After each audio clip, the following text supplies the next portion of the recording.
BOFU is a direct line into GPT. You need to understand what the problems are. Getting in their mind and thinking like, okay, if they were to go to GPT, what would they search? The bigger point is like, how do I get people to see my point of view? What's the status quo? And then what's my take on that? You can intercept the narrative. Like you can intercept what they think they want. You can target these brand strategy search terms and come in with a contrarian narrative and flip the shit upside down. And they'll be like, whoa, what? No way.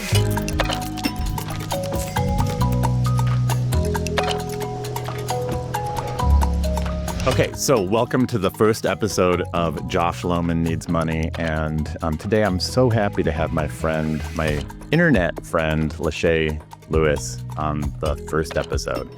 Lashay is, as far as I know, the queen of BOFU, which is why she's the first guest. I started this podcast because I feel in my comfort zone doing top of the funnel content and trying to inspire people and brand, things like that. But I am terrible at bottom of the funnel anything.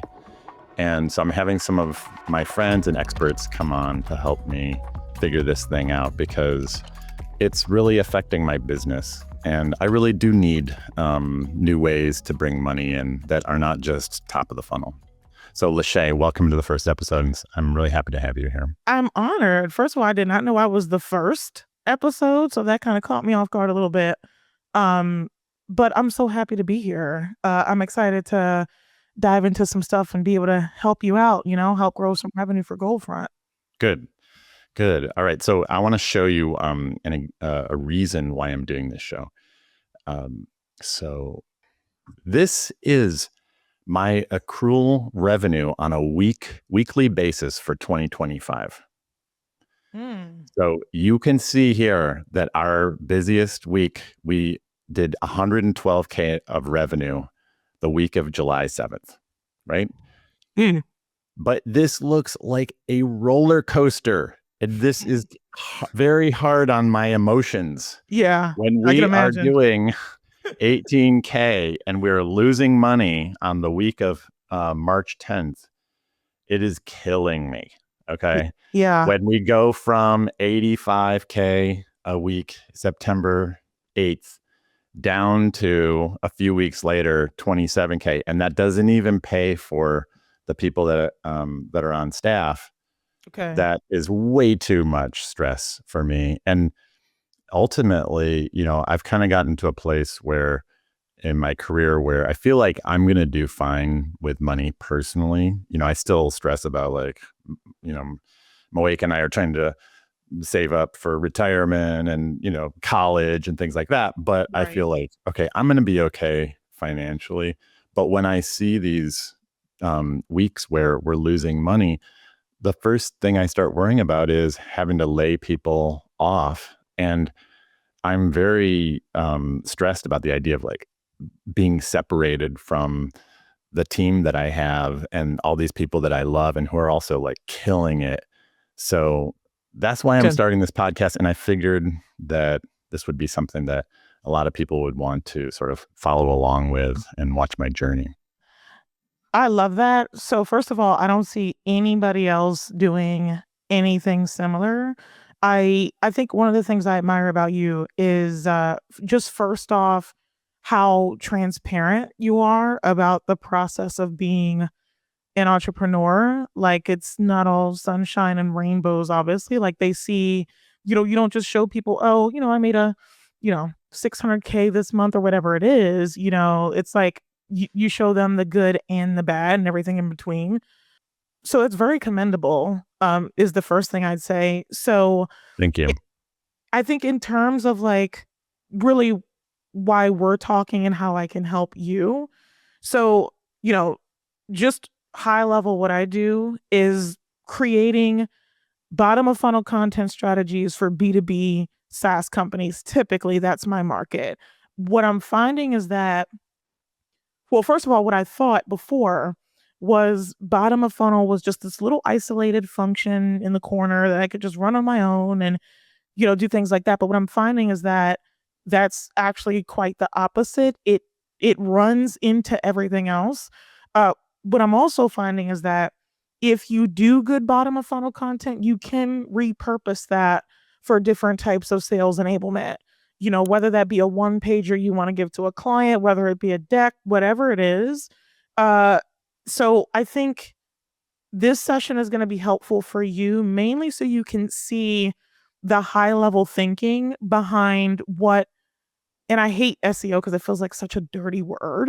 But what SEO and content strategy could be like for a service-based business like yourself. And again, it's not black and white. It's a ton of different nuances, but I think it'll be good for us to kind of go through and think through some of those nuances and what they would be like. And maybe somebody watching this could be helped from it too. Okay, good. There's a couple of things I want to get out to sort of tease apart some things.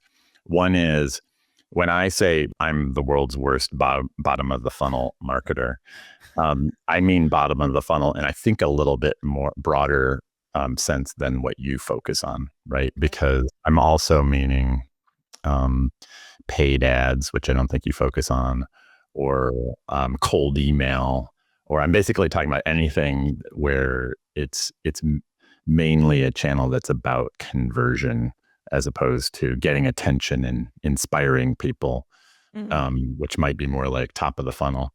And so when you have a product called BOFU.ai, and when you talk about BOFU, you're talking about something that's a little bit narrower, which is like BOFU content, right? Yeah, totally. But there are some nuances with that too, right? So it's tricky because obviously we know the buyer's journey is not linear. We know somebody's not going to go from top to mid to bottom, but I think bottom of funnel is just a great way to conceptualize, here's where this person's thought process is. They're a bit more high intent, they're solution aware, problem aware, all of the things, and now they're ready to make a purchasing decision. But it's not always straightforward, like, oh, this is a piece of bottom of funnel content and I know because of X, Y, and Z. It's not always that straightforward, but once you start to get the hang of it and repetition, then you'll start to make the proper associations, like, oh, okay, this feels like a bottom of funnel terms, because sometimes it's really just intuition. Like, I use a lot of data points, but it's also intuition too, where it's like, okay, I know my target audience good enough to know that if somebody is searching for something like this, they're probably looking for a solution that I could offer them. So that's a part of it too. But totally, I get you. I used to be terrible at bottom of funnel content. It was one of the most difficult things I've ever had to learn, uh, which is why I attempt to try to like break it down in a way that's digestible versus how a lot of other people do. But I think running you through some of this stuff will help connect some dots for you.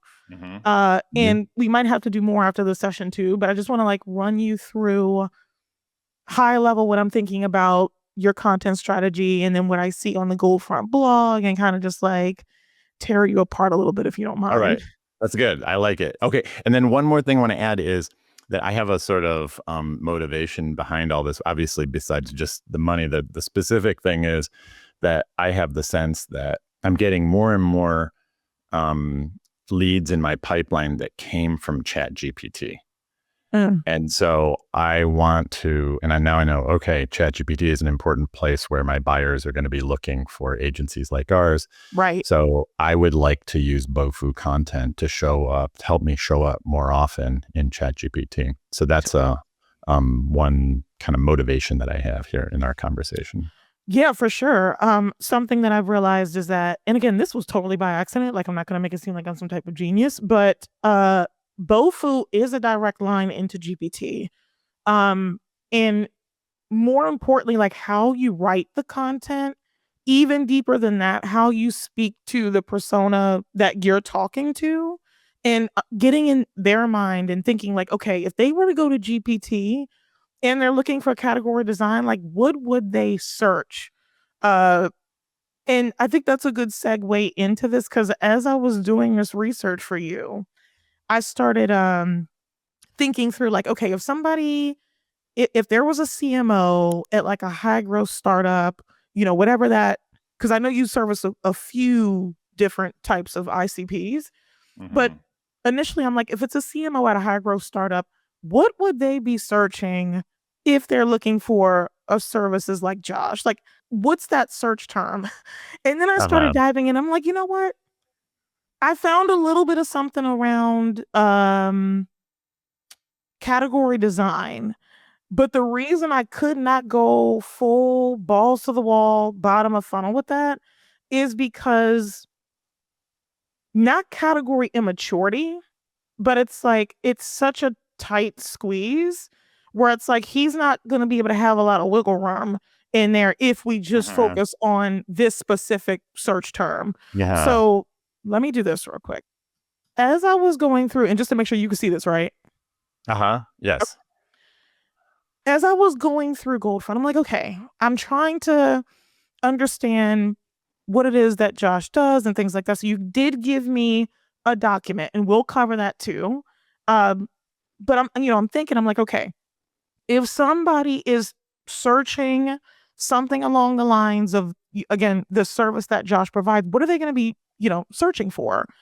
And I'm like, well, let's start with the direct term, like straight up category design, because that's what Josh does. And again, if I'm not right about any of this, this is just my interpretation after going through, seeing your content, doing all the stuff. If I'm wrong about anything, please like course correct me I and will. then we'll do it on the spot. But this is what I gathered from this. So when I started looking for search terms like category design and category creation, there were some signs of life there. So I'm like, okay, people are starting to make the association like, okay, this is a thing, right? Like this is the thing that I need. But the thing with that is somebody that's typing in category creation or design is already solution aware. They Mm-hmm. have a problem, they're able to properly identify that problem, and then they're able to understand their problem enough where they know they might need category design or creation. So you're already ranking for this. So that's a very good sign. So kudos to you on that. That's great. Um, so you're good here. So I was like, okay, he's already ranking for that. Let me go back and then look a little bit more. So I'm seeing some stuff in here. So like Category Design Academy, but it's not really relevant. So category design for startups is another one you could go after. Yeah. Um, Can I but add some can I add some color to all this? yeah. Um okay, so you know, first of all, I always use this term own your category because we help clients both become uh, number one in a category that they created or become number one in an existing category. And some of our clients are trying to do the latter. Okay. But if we were just to talk about how clients come into our pipeline right now and what their perspective is, Mm-hmm. there's the largest group need a rebrand. The largest group are looking for a rebrand, and maybe they've seen something about what I do on LinkedIn. And then when we pitch them and we say, we don't do brand strategy, we do category strategy, it's more holistic, it's more of a business strategy. It works for your entire leadership team, not just your marketing team. And it's particularly good if you're a tech company who's in the in the process of creating a category or trying to win an emerging category. So, and that pitch is sort of how we win some of those brand design, rebrand, or brand design assignments. And Interesting. then there's a smaller group that's like maybe 30 to 40% of they're like, we know we're creating a category. We don't know how to define it or tell the story of it. We know you specialize in this, and they're looking to us for strategy first. And then Mm-hmm. we're saying, oh, and we also have this integrated elite brand design piece to what we do, which if you were to look at those other category design agencies, they don't offer that. They don't have that kind of really great brand design side of what they do. They're more strategy centered companies. And so that's Interesting. basically how we would win. When we do win, that's how we typically, that's our positioning against those two different situations. One is against category strategy firms that are more strategy only. Okay. And then one is against brand agencies that do brand strategy. And honestly, the level of strategy that brand agencies do is, to me, I don't think it doesn't touch what we do. Because what we do is going to be more holistic and more like, this is a North Star for your entire company. It's just like a little bit more rigorous. And yeah. That's a good point, and I'm glad you brought that up because I caught the brand strategy piece of that where it's like, and I think you'll like this, we'll dive into it, but, like, as you're talking, I'm like, SaaS rebrand, and I'm looking at the sites that are, like, ranking in here. So, if that's a way you win some of the deals or if that's the problem of the ICP that's coming in, like, they need a rebrand, I would not shy away from creating a piece of content around this. So you can angle it in different ways, right? So see how these two have, so this is medium, but see how it has a different angle than this one. So this one is how we rebranded our existing SaaS in less than 24 hours. And this one is understanding the SaaS rebrand strategy consultant. So it's like, if you wanted to go after the search term SaaS rebrand, you could, and then you put your narrative on top of it. Yes. So I love it. that would be one thing I would say too. But to dive into the brand strategy piece, because I caught that, and you'll watch, this is gonna be good. So here, when I was going through this, I'm like, well, the category design is really, really tight. Like, okay, we know that's boom what he does, but the person searching for that might not be able to properly associate the name category design or creation with the problem that they're having. So now what we got to think about is, how do we go up one layer from that? So how do we feel around and try to understand what queries or problems would be not necessarily synonymous, but like, how could we identify that, oh, maybe they have, Yeah. a category positioning issue. So when I move up one, I think about like how to stand out in a crowded B2B SaaS market or how to differentiate a product. That's one layer outside. When I go another layer outside, I'm like, okay, how can we open up this pool even more? Because again, when we look at these terms, it's like there are a couple in here. But if we go so see how it just like by page 3, it drops down from 0 through 10 searches a month. I'm like, all right, I'm not too big on search volume, so I don't want to like over index on that. But it is a little data point that you can use to kind of steer you around. So again, like we got some like category design firm and category design marketing. So these are some that I would, first of all, before I did that, and this is like getting a little bit deeper, but this would be one of the ones I would go after. So there are 3 or 4 search terms around category design, and every time I type them in, category pirates comes up for that. So I'm thinking like, and what that means is that we want to be careful of cannibalization here, meaning you don't want 2 gold front articles ranking for one search term. That's not the best signal to Google when that happens. I think the point Wait, I'm so trying to, what's the cannibalization part? You're saying like you don't want to just go after 1 or 2 terms because Google says, oh well, that might just be some gimmick they tried to pull. right. So let me like contextualize it a little bit for you. So category creation, right? Boom. If I just put that in there, little bit high level. That's the bigger term too. I think people know. I think our customers know category creation more than they know category design. I think category design is well known, but it's not as well known a term as category creation. Okay. So my thought is that if we find 4 to 5 category creation or design style terms, so you said category creation is the larger term that people can associate with more, like they're more.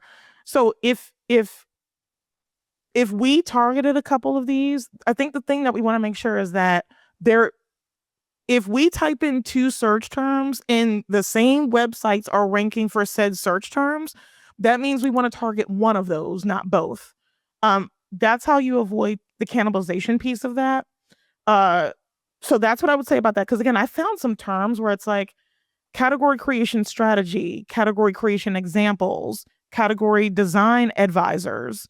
So the terms are very similar to each other. So we just want to make sure like we're not doing anything to cannibalize ourselves. But if I'm So you're going to running be you kind of back, strategic about which ones you choose. you do, especially with bottom of funnel. Because again, the way I like to do it is one article, one keyword. I don't do the typical SEO like, oh, we're going to try to include 10 keywords in this one article and rank for 10 different things. I don't do it that way. I like for one article to focus on one search term. But again, there are some outliers with that. And if you're, again, Googling 2 different terms, but the same search results are showing up, like the same websites, choose one and go after that one. So to your point about brand strategy, as I was like going through this, I'm like, okay, what would this look like for him? And what does this even mean? So I'm like, okay, for you, and this is where the nuance comes in because SaaS companies typically don't have this issue. But as I'm looking at this, I'm like, okay, if he does category design and category creation, what's the larger thing before they get down into that? Like, what's the larger association? I'm like, okay, maybe brand strategy, somewhere in there. So the bad thing, the reason I have bad over here with the arrow is because if you lump in Goldfront with brand strategy, there is a chance that Goldfront can become commoditized along with all the other brand design agencies or brand strategy agencies. And we want to avoid that because Goldfront's whole mode is like category creation or leading your category or owning your category. So the last thing we want to do is commoditize ourselves. So that's the bad part about the focusing on the brand strategy piece. We don't want to dilute the category. We don't want to do that. And then the bad side about just focusing on category design and saying, you know what, screw brand strategy. We're not going to do any keywords around brand strategy because we don't want to compete with them on a service level. We don't want to, but the bad part about that is we miss how buyers identify the problem early. Yes. So let me compare and contrast for you real quick. When I go to Ahrefs and I'm typing in like category design, there is some stuff here. There's some signs of life. Like some people, they're picking up on it. But then if you compare and contrast that with what you see when you look up brand strategy, it's like a night and day difference. Like what's the difference? Like 10x or more, or like huge? It's at least 10x. You know what I mean? So it's like, and this is just the questions. This isn't even all terms. Like, so like, well, let me see if I can just like restate what you're saying. You're basically saying like, look, if you do something that's very focused, like category design is, or not as many people know about it, you can't just rely on that. You need to get the people who understand the problem in terms almost like they don't know about you yet. So they're going to understand the problem as like, I need brand strategy, I need positioning, we need to tell our story better. Like, what are the broad ways that they might be thinking about it in their mind so that later we can come in and be like, okay, well, if you've got a problem with your story, or you have a problem with your communications or your marketing, what you probably actually have is a problem defining your category. 1000%. That's exactly what we're trying to do. Right. So on the flip side, we do want to target brand strategy terms, although that might not be how we describe the thing that we do specifically. Cool. We still want to target that because what we're doing, we need to create content that reframes branding as an outcome and not the solution, right? So when I think about top of funnel content, and again, this is where the nuance comes in with you specifically, SaaS is much more straightforward. But like the nuance here is that at the top of funnel level, we are trying to get people indoctrinated into our point of view. We're not trying to necessarily sell them on a solution. Can you get some deals from top of funnel content? Like, absolutely. Sure you can. But the bigger point is like, how do I get people to see my point of view? Like, what's the status quo? And then what's my take on that? That's how you get people hooked Right. from the beginning. Right. Now, so what we're doing here is it's almost like we're positioning category design or creation as the upstream solution. So that's why it's here bottom of funnel, because this is the thing you actually offer. Now, this threw me off a little bit as I was looking at your deliverables, because when I was looking through the deliverables, I'm like, I see like brand design. I see some logo stuff in here. I'm like, But also, this is how I even came up with this, because I'm like, no. We're not going to lump him up with brand design agencies, because then at that point you're competing on price. You know what I mean? Like it kills the whole category ownership narrative, you know? Yeah. So I'm looking at this, I'm like, okay, we're framing category design as a solution to all the outcomes that they want. They start up here like, damn, I got a brand strategy problem. Then they read something from Josh that says, no. You may have a brand strategy problem, but that's because you probably have a category design issue. Boom, like narrative just, whoa, I've never heard anybody speak about this like that before. Let me like binge his shit. Like, cause I've never seen this take before. So I see. So like it could be things like, here's why your brand strategy will probably fail. Exactly. Because you're not thinking about it from a holistic point of view, or right. Okay. 1000%. And I love that, because you can target these brand strategy search terms and come in with a contrarian narrative and flip the shit upside down. And they'll be like, whoa, what? No way. And just start going through all your, like, that's what this piece is for. And again, this is the nuance, because on the front facing, somebody would be like, well, no, I don't want to compete with brand design, and I can't charge as much if I'm competing with them. But what you got to understand is like, this is how people identify the problem before they get down here. So you can intercept the narrative. Like, you can intercept what they think they want. They think they need a brand strategy. Well, maybe that's a surface level problem, but here's the meat and potatoes of the problem right here. The thing is, people don't always give a shit about this. They identify with this first. So that narrative shift with this is, it's not, this is what branding is, right? Because typically that would be like a top of funnel, not this is what branding is, but here's why branding breaks when the category is wrong, right? Yeah. So like, that's the narrative shift that we need to bake into anything we can go balls to the wall brand strategy, boom, like, but that's the narrative we need to be baking into every brand strategy type of article that you do, you know? Good. Now I got a question for you. So this is really good, but I just want to make sure, like, how does this connect to me showing, like, Goldfront showing up or me showing up in ChatGPT? Yeah. So this is a direct correlation to that, because really, as they get further down the funnel, you need to understand, really, even top of funnel too, like, you need to understand what the problems are. So again, even if you don't want Goldfront to be like, oh, a brand strategy studio, like, that's not what we are. If you can build content that answers the questions that they have when they are searching for a solution, even if they can't put a name to the solution yet, that's the key to showing up. And again, when I think about GPT and I think about more high intent searches, it's like, hey, I'm having trouble with X, Y, and Z, or, I'm having trouble differentiating in my category. What are some things I could do? Or what are some questions that are rooted in a problem? So you understanding the problem that your audience has, and then working backward from that and creating content around the problem. That's how you start to show up. And again, it doesn't have to be to my point before. It's like, they might not go to GPT and be like, I'm a CMO at a high growth startup and we're having trouble differentiating. We feel like we need to create a category, but we're not sure what advisors would you recommend. They're probably not going to type it in that way. They're going Uh, to they're going to make the association to the closest thing that they can identify.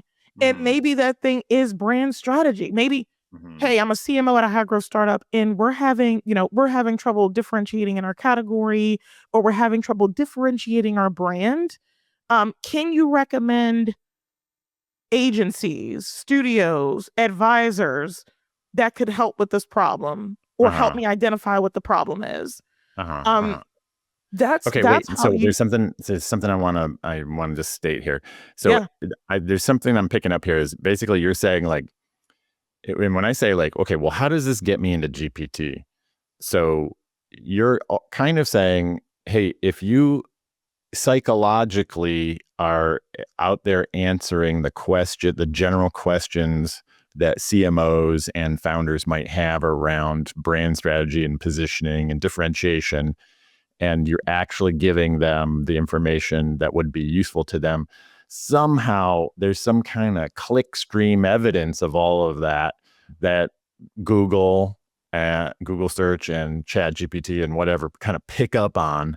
They Mhm. notice, oh, there's some activity here. Okay, I'm going to start including the author of this article in the results that I give. Yes. It's I don't want to say a one-to-one correlation, but the correlation is very strong. Like I'm seeing it over and over and over. If Mhm. you answer the questions that your target audience has, that's when you start to show up. And again, it's not keyword centric. It's problem centric. It's question centric. So that's another shift too. It's like we are going over keyword research again to try to identify these uh kind of like these gaps that you can fill.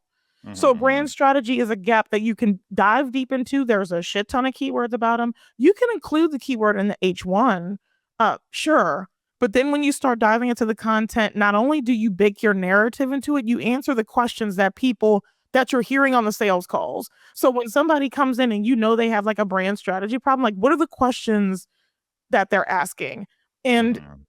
one thing I think a good workflow could be, first of all, recording the sales calls, taking the transcripts and running them through GPT, Claude, whatever, and then pulling out the most common pain points that you're hearing on those calls and then baking that into the content itself. Or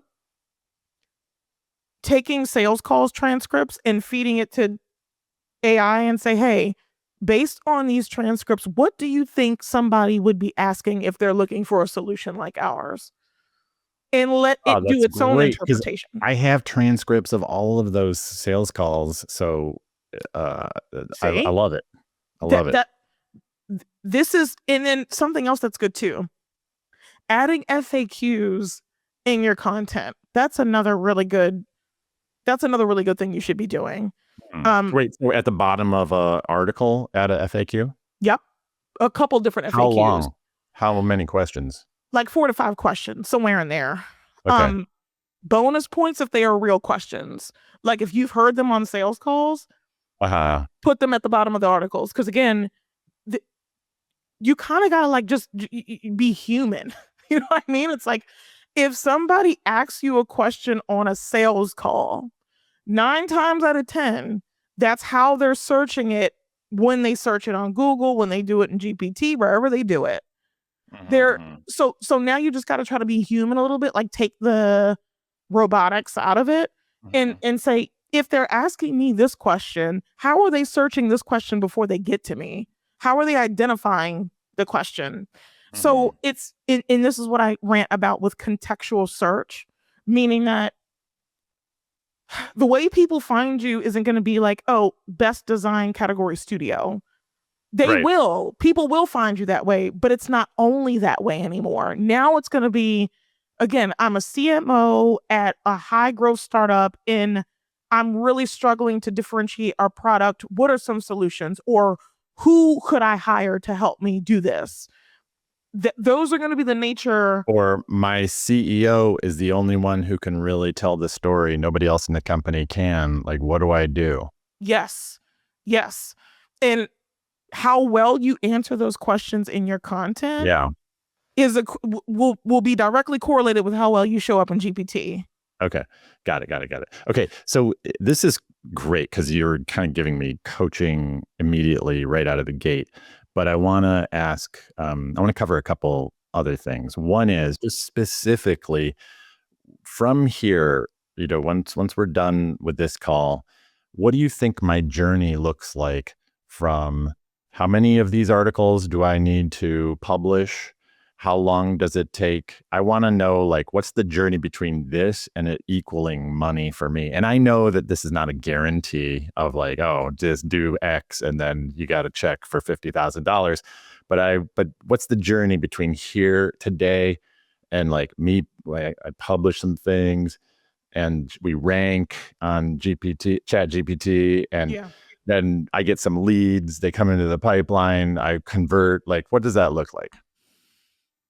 So for me, and again, I'm very B2B SaaS, but if you know exactly who you serve, which it sounds like you do, typically it takes me 6 bottom of funnel articles that are ranking to start driving pipeline. So it happens the same way every single time. It's rankings, then it's traffic, then it's clicks, then it's conversions. Literally the same way every time without fail.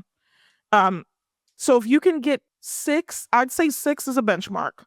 6 really good bottom of funnel articles that are nice and lengthy and answer great questions, and you're just going through your services, your whatever that is. That's an amazing start. There's Okay. And then also how many articles do you think I would have to publish to get 6 that rank? it's a good question.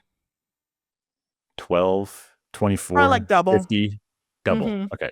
Yeah. All right. I mean, But I'm going to honestly, do better than most because I'm going to be really good at this. but All right. honestly though, Josh, like a lot of people do bottom of funnel content really shitty.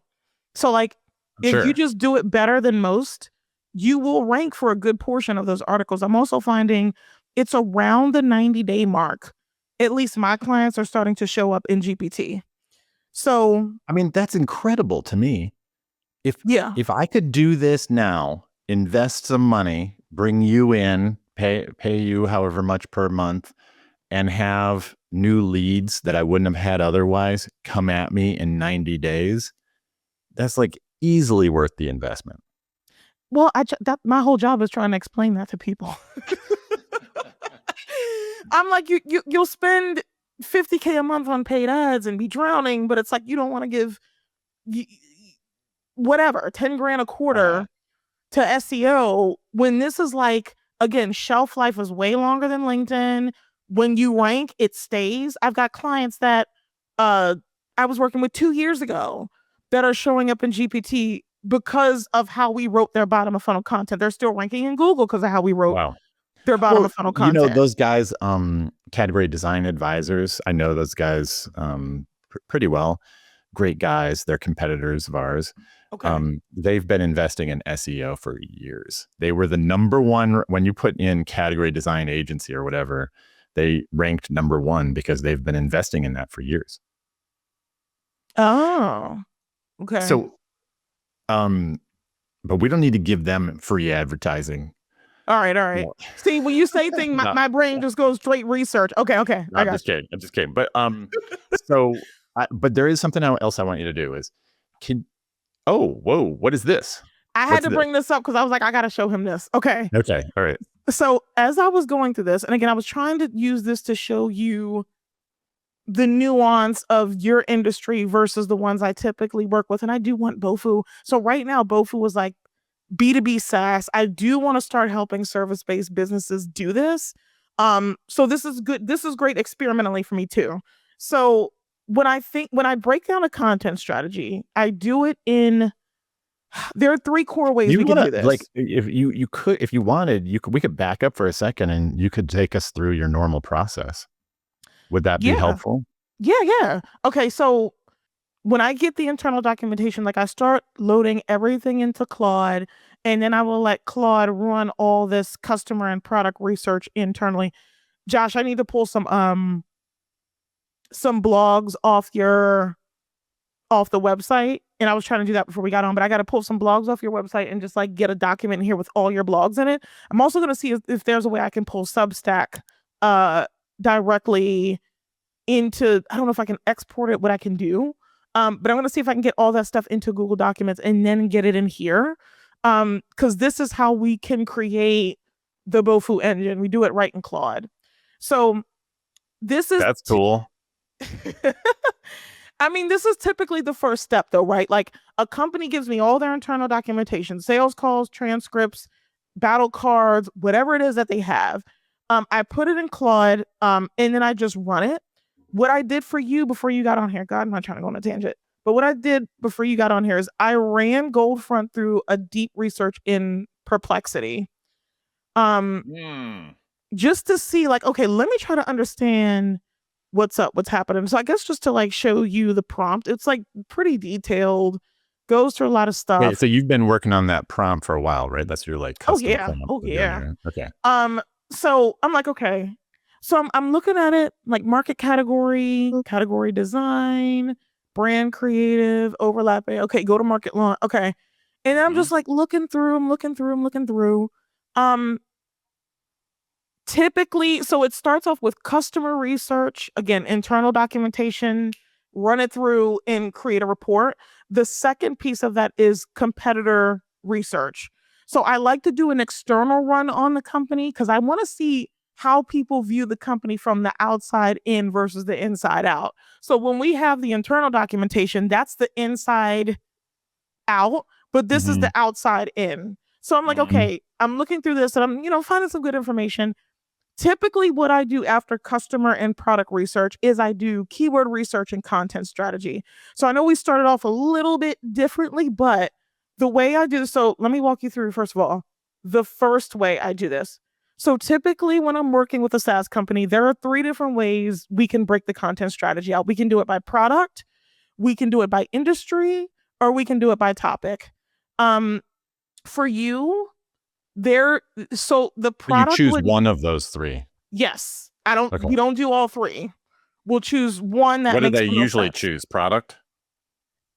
If it's a SaaS that's horizontal, yes.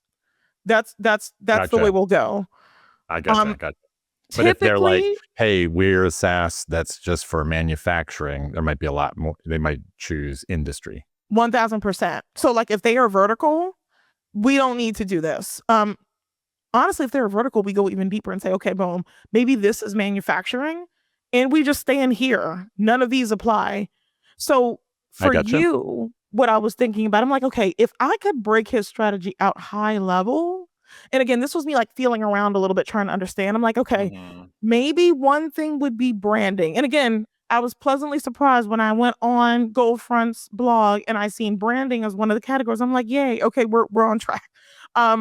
And then I'm like, okay, maybe positioning and then messaging. So again, this is me trying to like feel around a little bit. I'm trying to like get a good understanding. And then is category one of those topics or?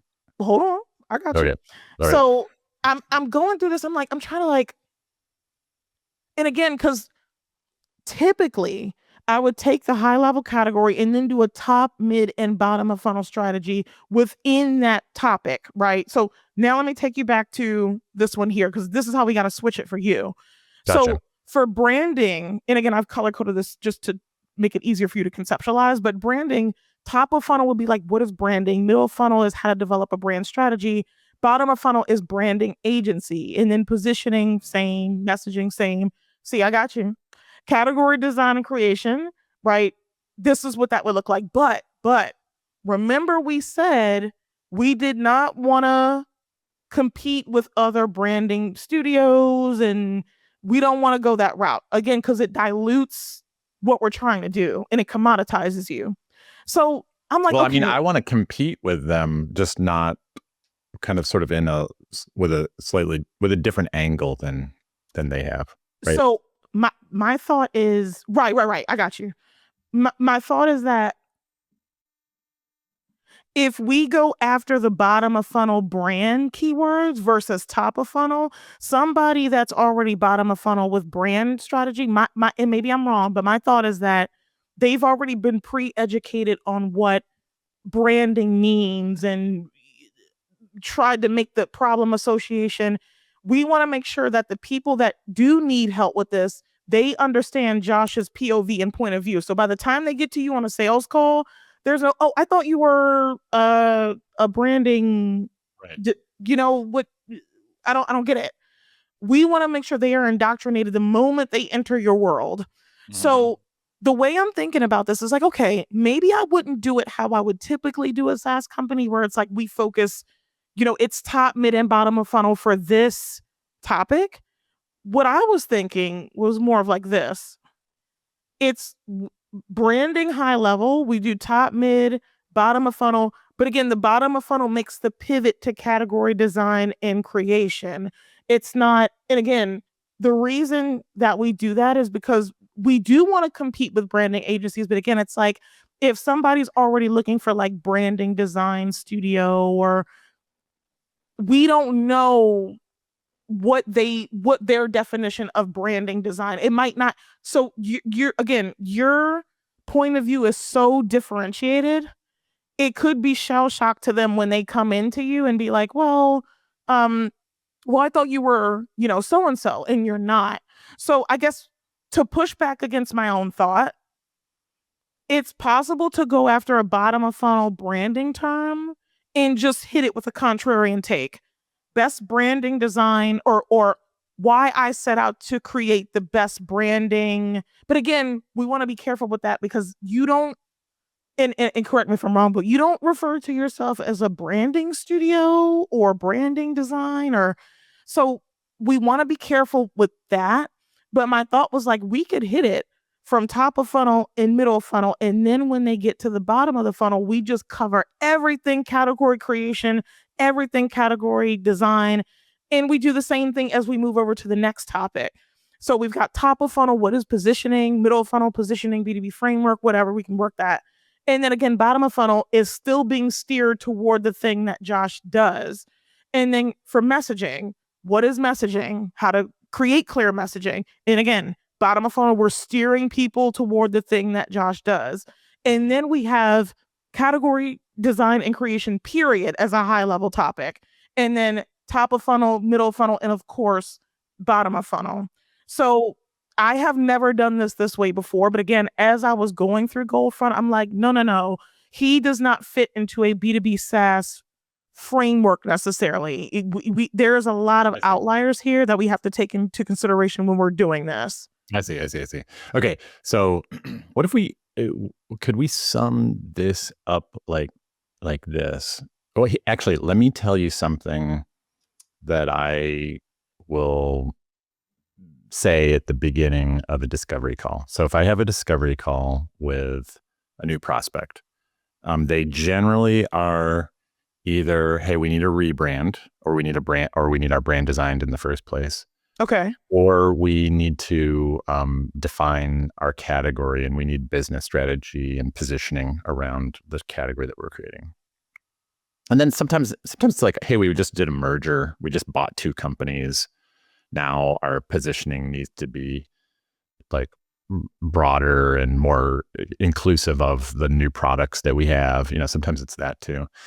And one thing that I'll say at the beginning, and it's what you're saying sort of makes me think of this, is I'll show some pretty pictures of the brands that we've designed. And I'll just say, we're the creative company behind some of the tech world's most successful brands. And I'll show them a couple slides of pretty pictures of brands. And then, usually I'll say something like, but I really believe that this is all just pretty pictures if you don't have the right business strategy in place. And so then on the next slide, I'll be like, that's why before we design the brand, we design the category. And then now, of course, that leaves people going, well, what does that mean, design the category? And I'll be like, okay, I did this one-on-one with Travis Kalanick at Uber as they were defining the story of urban logistics as they needed to define what their company did in a broader way than just ride sharing. They were adding on Uber Eats, and okay, so what's the strategic narrative of urban logistics? Or I did the same thing by writing the POV for Qualtrics as they were moving from surveys to experience management. Or I did the same thing with Clary as they were trying to win an emerging category called revenue operations. We write the strategic narrative, and then in Clary's case, we design the brand after that, and that's what we do. Okay. And the reason why I bring this up is because I think, in a way, what you're saying, if I'm understanding this right, is throughout the content that the BOFU content that we're doing, you're suggesting we sort of take a contrarian view around terms that are much more widely known.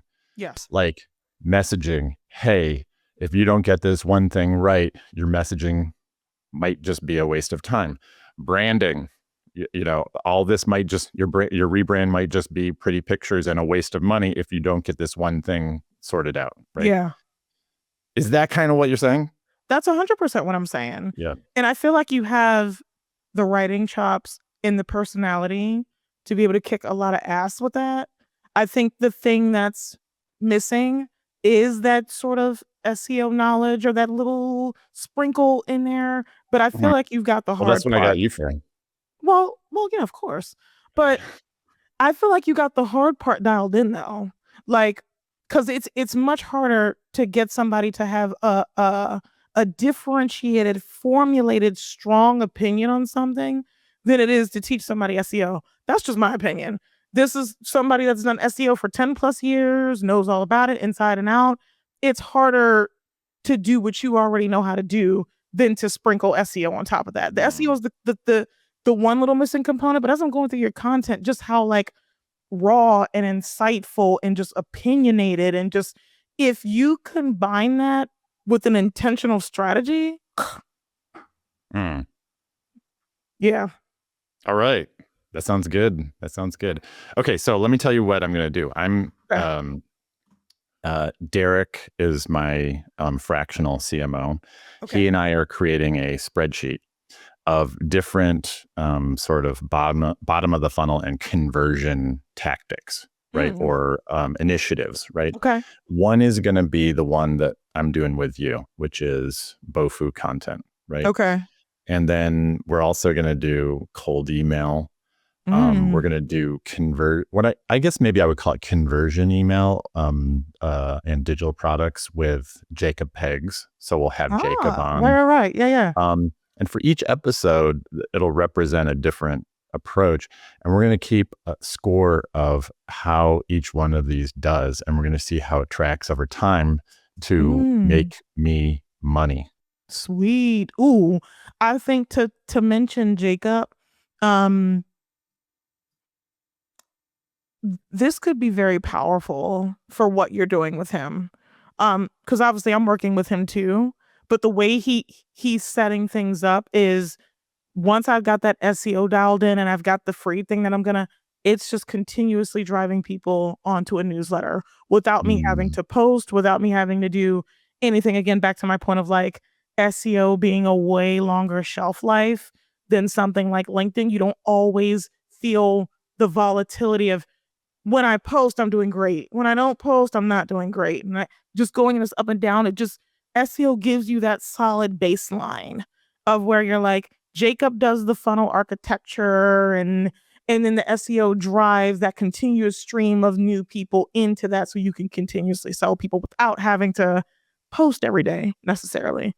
Okay, cool. Yeah, I could imagine that these different tactics could help, that they could all help each other in a way where it's more than the sum of the parts. It's a layered strategy. All of it is layered on top of one another, for sure. All right, Lashay, I just want to say thank you. I know that I'm going to be doing some of this BOFU content myself. I'm also going to be getting help from you. And I'll check back in with listeners of the show and let them know how it's going in a few weeks. Amazing. I'm so excited I'm waiting for the day where you're like, oh, Lashay, I've got X increase from people from GPT. They said they search me up and they're finding this and finding that and they're coming from Google, they're coming from all over the place. That's the goal. That sounds good to me. Let's do it. Nice. All right. All right. Thank you.